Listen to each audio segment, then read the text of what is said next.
This week we're doing an unboxing of the FitCam.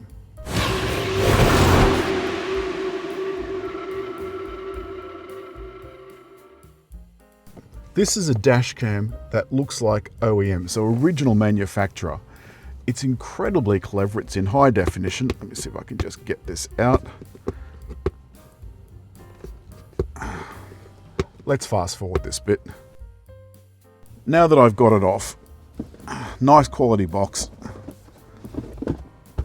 And how this differs to other cams is when you open the box, you're presented with a couple of large containers.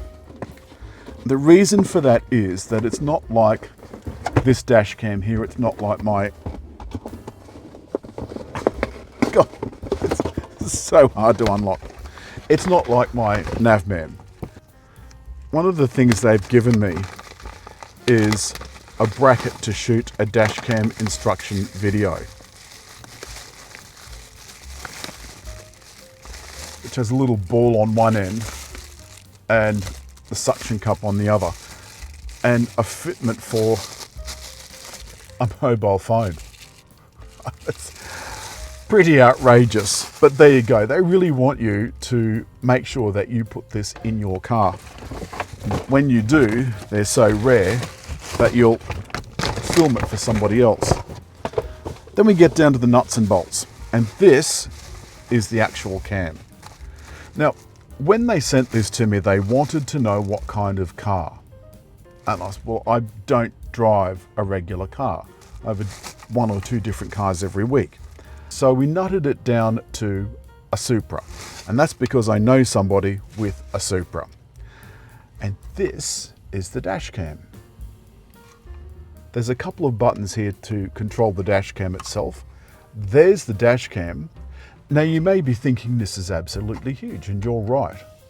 And that's because on a Supra, it's going to replace this thing here, which is apparently very easy to take off. This comes apart. You take the original fitting off altogether and you put this over where it was. The built-in look of the OEM or original equipment manufacturer is meant to give it a really fine finish, and I think it does that really well. As well, it's got Wi-Fi connection, loop recording, and a G sensor for crashes. It's got a super wide viewing angle and promises a perfect fit. Installing it yourself might be a little bit off-putting, so get a friend to help, or you could always get a professional to do it for you. There's a little SD slot just there that comes with a micro SD built in. So if you want to take the information out, if you have a crash or whatever, you can just take that out and give that to the police or your insurance company or whatever. And all the while, every time you turn the car on, that'll be sitting there. It will also do parking if you've got the parking extra fitted. And with almost all of these things, that's an extra battery so that your car battery doesn't run out. It's much more important to have your car start when you come back to it.